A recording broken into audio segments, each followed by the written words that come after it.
Салам достор, мен YouTube каналымдың қонақтары.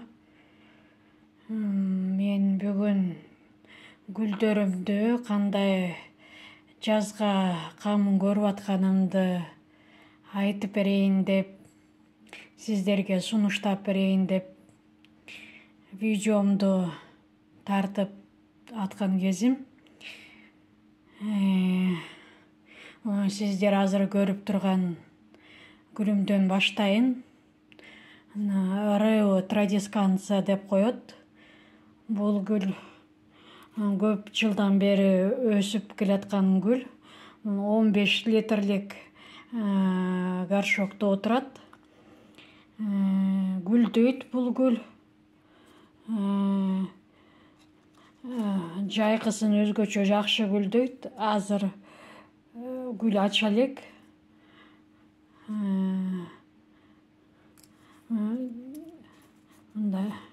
Артымы өңү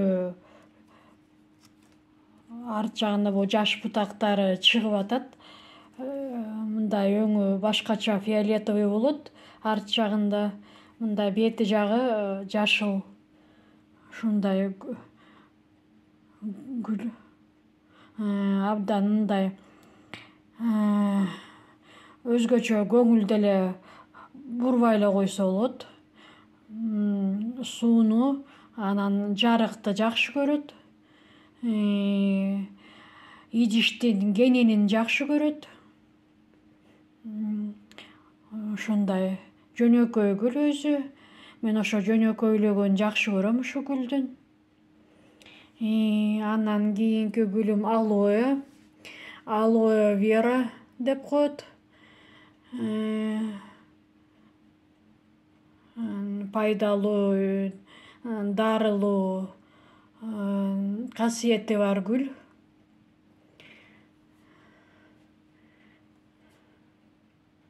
Андан кийинки гүлүм фукция.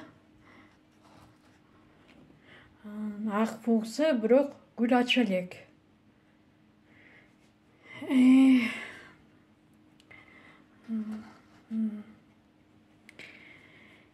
Жанында турган гүл спатифилум өзүнүн аты. Элдин арасында бул гүл аял бактысы деп аталат. Анан орусча болсо женское счастье деп коет.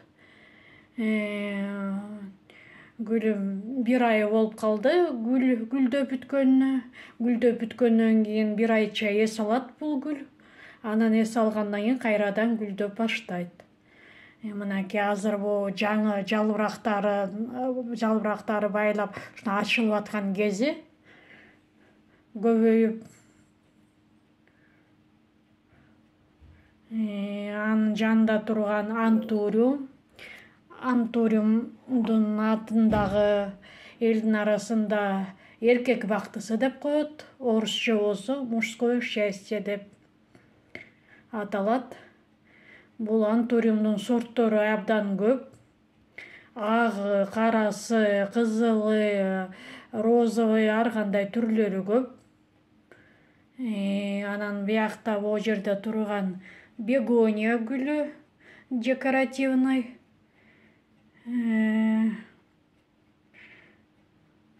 Ушундай гүлдөбөйт, бирок меники гүлдөй элек, бирок негизи гүлдөйт экен.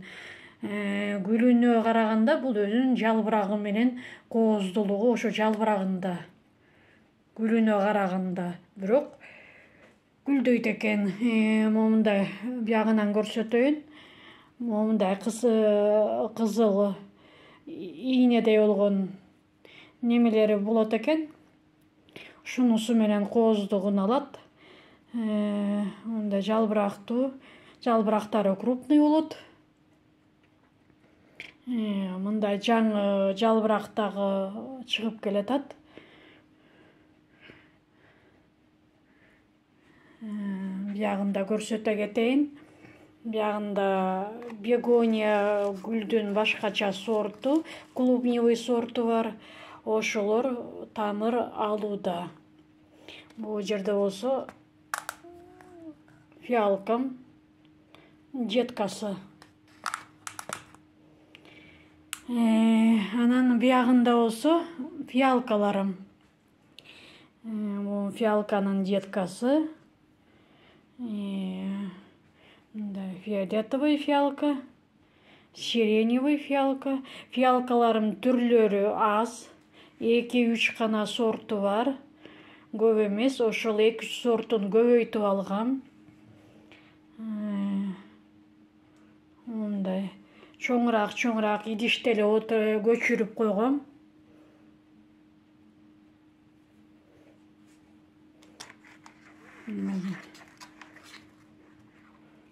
Момунда чоңураак идиштерге эле көчүрүп койгом.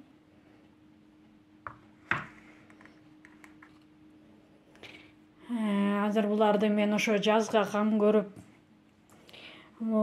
фиалкамдын ошо эски жалбырактарын алып ушинтип аткам. Могунда эски жалбырактары көп эметип калды. Олардын эски астындагы эски жалбырактарын алып салып атам. Себеби дегенде гүлдүн күчүнүн баары тең ушу эски жалбырактарына кетип калат экен. Анан минтип момундай майда эмелери, бутондору чыгып туруп, анан ачылбай калат экен. Ачылбай калган бойдон кургап калат. Ошондуктан бул астындагы кургап калган жалбырактарын алып коюш керек. Мындай үстүнөн жаңырып, жаңы жалбырактары чыгып көбөйөт. Аны аяп эметпей эле коюңуз. Мунун немеси жок, пайдасы жок. Бул эски жалбырактардын пайдасынан зыяны көп болот. Ошентип бол фиалканы ушинтип алып эски жалбырактарынан минтип бошотуп койгом. Минтип үстүндөгүсү эле калды. Анан кийин момундай фиалкам бар. Бул гүл ача элек. Бул да детка деп коет. Гүл ача элек, бирок бордовый деп өстүрүп атам, ушундай болот деген. Бирок гүл ача эле, гүлүн көрө элекмин. Гүл ачкандан кийин дагы көрөбүз кандай болот. Гүлдөрүм деле көп эмес, кыздар, бирок ошончо деле өзүм билген маалыматты анан мындай бир көрсөтө кетейин деген ой менен тартып жатам. Анан мында кухнямдын терезесинде турган гүлдөрүм да бар бир аз. Буларды да ошо көрсөтө кетейин. Бул герандар. Герандар жазга даяр. Буларды уже жакын арада мен кыркып, чоңураак идиштерине көчүрүп даярдап койдум. Бул бегонияны да кыркып, чоңураак идишине көчүрүп даярдап койдум. Топурактарын алмаштырып, бул жерде турган азалия гүлү. Азалия гүлү абдан, орусча айтканда, капризный болот экен. Муздак абаны жакшы көрөт экен. Кычкыл топуракты жакшы көрөт экен. Нымдуулукту абдан жакшы көрөт экен. Ошондуктан ошонун баарын, ошондой шарттардын баарын түзүп бериш керек экен бул гүлгө. Жанда тургандар герандын деткалары. Минтип көбөйтүп койгом. Даярдап жазга өсүшүнө жеңил болсун деп. Жанында турган королевский пеларгония деп коет. Муну да кырккам. Королевский пеларгония да абдан капризный болот экен. Муну да өстүрүш оңой эмес экен. Бирок эмнеси болсо дагы аракет кылып жатабыз. Ар жакта жанда турган кактустун деткалары. Анан бул жерде турган цикламен. цикламенди жакындан бери эле өстүрүп атам. Кышы менен бул өскөн жалбырактары бирок гүлдөй элек. Гүл ачып элек. Цикламен өзү кышкы гүл болгону менен бул жайкысында гүлдөйт экен, күзгүсүндө гүлдөйт экен, жылы менен гүлдөй берет экен. Жылдын ар кайсы убагында гүлдөй берет экен. Жайында деле гүлдөшү мүмкүн экен. Ошо меники болсо ошо гүлдөй элек азырынча. Жалбырак эле өсүп турат. Мынтип көбөйүп атат жалбырагы, дегентип майда жаңы чыккан жалбырактары да бар. Анан кийин о жерде турганым, столдун үстүндө турганым бул кактусум мен. Майда кактустарымдын энеси. Дагы идишин эметиш керек. Жакын арада уже бул идишине батпай калды. Көчүрүш керек. Ушундай гүлдөрүм бар, кыздар.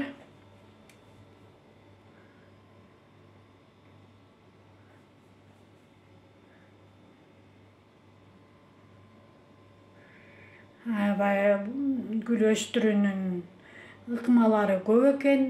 Алардын баарын, шарттардын баарын караш керек экен, түзүш керек экен, дарылаш керек экен убагында. Убагында дарылабаса ооруйт экен булар. Ошонун баарын тең көзөмөлдөп туруш керек экен. Баладай кырып караш керек экен абдан. Көңүл бурууну абдан талап кылат гүлдөр. Ушундай туугандар. Менин видеом кимдерге жаккан болсо, лайк басып, менин каналыма катталып коюңуздар. Көрүшкөнчө аман эсен туруңуздар.